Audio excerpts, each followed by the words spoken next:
Hello and good morning. I am Kenny Polker, your host of the party, and it is a gorgeous day out here in South Florida. Look out that window. There's no humidity. The windows are clean. The sky is blue. The sun is out. And will that tell us what's going to happen in the markets today after yesterday's storm? Today is Wednesday, August 3rd, 2022, and here's what you need to know.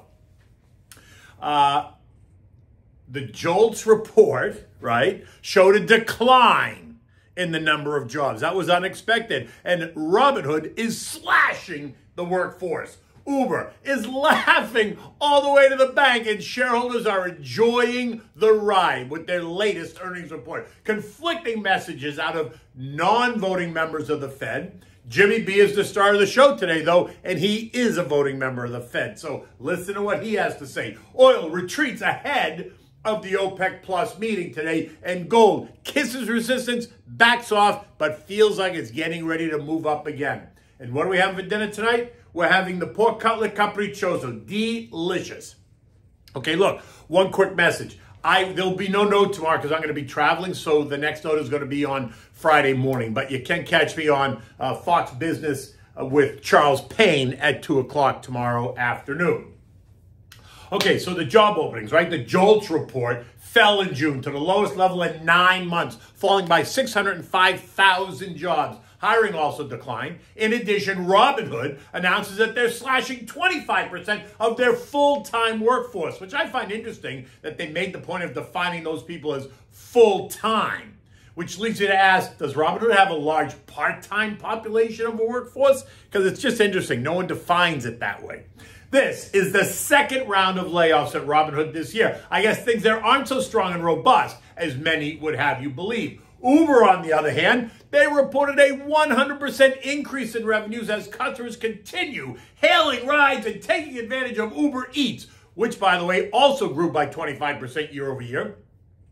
Even in the face of this rising inflation, CEO Dara Khosrowshahi telling investors that the business is hitting on all cylinders, pointing out record gross bookings and revenues of $8.1 billion in the quarter. In addition, he was happy to announce that both U.S. and international businesses are growing at plus 40%, describing it as super healthy. The stock surged by nearly 20% to end the day at $29.25.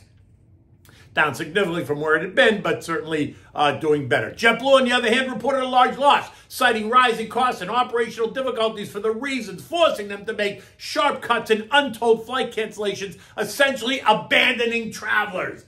But CEO Robin Hayes told us that they got this now, right? Begging customers to come back. I, for one, am not rushing right back to JetBlue at all. By the end of the day, traders, algos, and some investors took about 6.3% out of the stock, leaving it down 50% from the February highs at $16.25 a share. And then we heard from San Francisco Fed President Mary Daly, who confirmed what we heard from Minneapolis's Neely Kashkari on Sunday, saying that the Fed's work on inflation is far from over, that they are nowhere near finished fighting inflation. And then Chicago's Charlie Evans chimes in saying that another 50 basis point increase in September is reasonable, but a 75 basis point is okay too. Now, to be clear, none of these three are voting members of the FOMC committee, but you have to ask, are they sending the message on behalf of the voting members? Are they the ones floating the balloon to take the temperature? I say yes, but it is what it is. So stocks sold off, right? And we didn't even mention Pelosi yet. By the end of the day, the Dow lost 402 points or 1.25%. S&P's off 28 points or 0.7. The NASDAQ lost 20 points or 0.2%. The Russell ended flat, while the transports lost 350 points or nearly 2.5%. Look, no matter what you think, the inflation monster is not dead yet by any means. There are still too many unknowns out there. The latest reads in CPE, PPI, and the PCE, the PCE deflator, are all at 40-year highs. And they've continued to trend up and not down. Now, next week on the 10th and 11th, we're going to get another swing at it, right? We're going to hear the latest read on what inflation is at the CPI and the PPI. Many are expecting it to plunge, which makes no sense. Plunge suggests a collapse in inflation rates. That is not happening. A small decline of 1/10 or 0.2%, maybe? That's hardly a plunge, and it still leaves inflation at historic levels. Look, I said this. Inflation doesn't just happen overnight. It took years of stimulation and then months of pretending that it was just transitory to get to the levels not seen since 1980. Why anyone thinks that we're getting back to a 2% target anytime soon is mind-boggling to me. It's not happening. So pay attention to what the Fed heads have to say today, because that will give us some insight maybe into what they're thinking. Remember, there's no meeting in August. And so guess who's talking today? St. Louis Fed President Jimmy Bullard, who is a voting member, and he will be all over the media today opining on what's next. And his view is that we need to see Fed funds at 3.75 to 4% by year end, right? Currently, they're 2.25, 2.5. Jimmy also said that inflation is coming a bit higher than he expected, so he has adjusted his year-end target to reflect that. He also thinks that we can still navigate a soft landing, which I think is hysterical. On Thursday, we're going to hear from Cleveland's Loretta Mester, who is also a voting member, and guess what? Guess what she feels? Yep, think higher rates. Okay, so now the elephant in the room. Nancy Pelosi and her trip to Taiwan. There are mixed messages here. Members of Congress are supporting the trip. That's great. Joey, who opposed it last week, has now done an about-face and supports it. While Pentagon spokesman John Kirby tells us that the U.S. will not be intimidated by China, while he reaffirms the fact that we, the U.S., do not support Taiwan independence. Funny, but Nancy delivered a different message this morning, or at least it appears she did, when she got an award from the president of Taiwan saying that the U.S. wouldn't abandon Taiwan in the face of China threats. So where are we? What does it mean? Are we supporting independence or not? When China goes in to take Taiwan, which you know is happening, what exactly is Nancy or the U.S. going to do? I mean, it's just confusing, and that has added to the angst in trading recently, and certainly yesterday's trading. On a travel note, she's left Taiwan this morning, and she's now on her way to South Korea. Don't expect to hear much more now, because the drama is over. Remember, in the long term, geopolitical issues do not price stocks, but they do create chaos in the short term, and that provides potential for long-term opportunities. Treasury yields remain inverted, so nothing new to report there, other than the gap between the 2s, 5s, and 10s did narrow a bit, and many are going to point out that that's a positive event. I say great, but it still remains inverted, and it has been inverted for 6 weeks now, and that is always an indicator of a coming recession. Because remember the hysteria over the inversion that happened for less than 1 day back in the spring. You had all the talking heads on CNBC telling us that a recession is now signed, sealed, and delivered. Funny how it's been inverted now for 6 weeks. They don't even discuss it any longer because it doesn't fit Andy's narrative, right? Andy Sorkin. It doesn't fit his narrative, so therefore he'll just push it to the back because it makes no sense. Oil continues to retreat. This morning it's down about 60 cents at $93.83 a barrel. OPEC Plus is meeting today. The plus, you know, is Russia. And many are awaiting the news. Are they going to vote to increase production in September or not? Consensus says that they will not because of the coming recession and demand destruction that's expected. It also says that the Saudis do not want to beef up production at Russia's expense, right? Think the sanctions. The outliers, on the other hand, say that the best we can hope for might be a slight increase in production in September. Oil remains in the $100 trading range. Further weakness, like I said yesterday, is going to test the trendline support at $88. If it does not hold, the commodity could potentially see a void in prices, leaving it vulnerable to test the lower 80 range. But let's not get too excited yet. Yes, oil's come down and gas has come down, and that's all good, but let's not get excited yet. Gold nearly kissed the trendline resistance on Monday before backing off just a bit. This morning it's down $12 to $1,777 an ounce as it digests the recent move higher. Gold is up 6% since mid-July.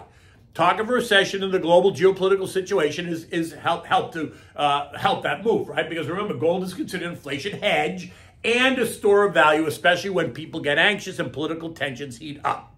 It's also tested the $1,700 level 3 times over the past 24 months. Look at it on the chart, right? It holds firm each time.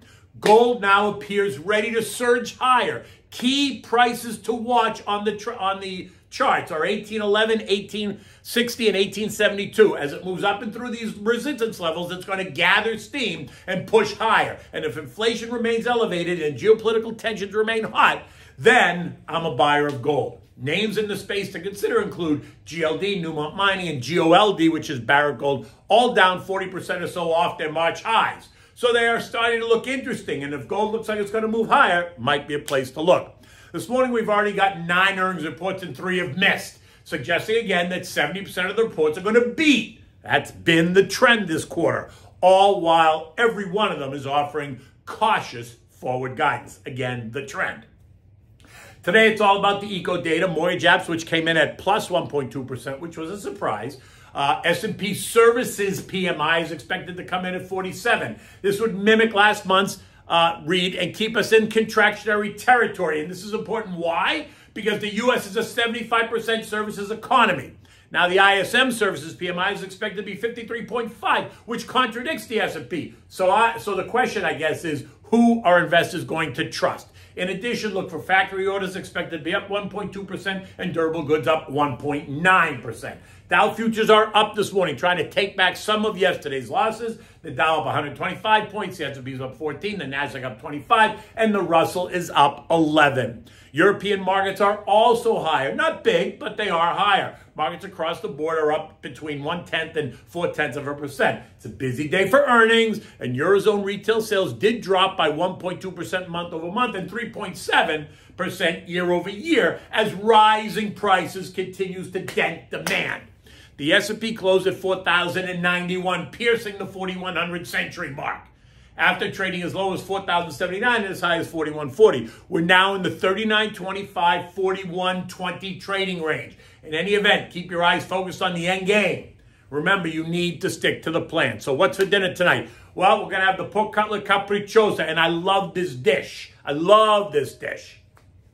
It's easy to make, it's a pleasure to serve, and it just looks beautiful on the plate, right? Very colorful. So you want to start by making the tomato bruschetta. You want to get some nice ripe plum tomatoes, maybe 7 or 8 of them. You want to dice them up, add those, put them in a glass bowl, add 3 or 4 or 5 cloves of garlic, crush 2 of them, chop and then slice, well, however you want to do it, just add it.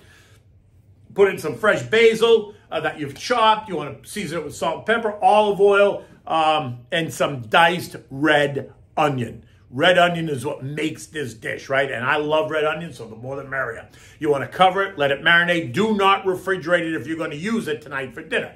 Now you're going to get the pork cutlets. Pound them thin. And then rinse and pat them dry. Beat a couple of eggs and set aside. Prepare a bowl with the Italian seasoned homemade breadcrumbs. Set that aside. Prepare a bowl with flour. Set that aside. Now make your assembly line, right? First the flour, then the egg, and then the breadcrumbs. Pour some olive oil into a broiling pan. Turn the broiler on high. You want enough oil in the pan so that you cover the bottom of the pan, but you don't want, you don't want the cutlets swimming in the oil, right? You want to place the rack on the second level below the broiler and heat it up so the oil gets nice and hot, because you don't want to put the cutlets in until the oil is hot. Now dredge the cutlets in the flour, dip them in the egg wash, and then put them in the breadcrumbs, making sure that you coat them well with breadcrumbs, right? When the oil's hot, you want to take the cutlet, put it in the broiling pan, put it down, and then flip it over so that both sides now have oil on it, and then repeat that until you fill the pan, and then put it back under the broiler. Cook that for 3 to 5 minutes. You got to watch it, right? You want it to get nice and golden brown. Then you want to flip it over and broil the other side again for another 3 to 5 minutes or so. Depends on how thick the pork cutlet is. Now in the presentation, you're going to make a bed of greens on the plate. Maybe fresh spinach, some arugula, Boston bib, romaine, whatever you want. Mix it up. Use just one, however, whatever makes you happy. Now take the broiled cutlet, put it on top of the greens, right? That looks good, but we're not done yet. Now, using a spoon, add the bruschetta on top of the cutlet. Put it right on the cutlet. This is a colorful dish. You got the green from the greens underneath. You got the red from the tomatoes and the onions. And then you've got the cutlet in the middle. It's like eye candy. You're going to serve this with the red wine of your choosing. This takes a nice red wine. But again, I would go with the Chianti Classico or Pinot Noir. You could go with a heavier Brunello di Montalcino if you want, or something that's, maybe a little bit heavier. Whatever you choose, whatever makes you happy is what's going to make this dish, right? Now, this is a little bit more expensive. I'm imagining that it should probably cost you about $50 to make this, to get all the ingredients, the pork, all that stuff, to make this. X the wine, right? You're going to add the wine, that's going to be more money. But I'm sure you have a bottle or two of red wine in your home. In any event, the day is young. The sun is up. It's coming out. It's going to heat up here in South Florida. I will see you on Friday. All right? Until then, take good care.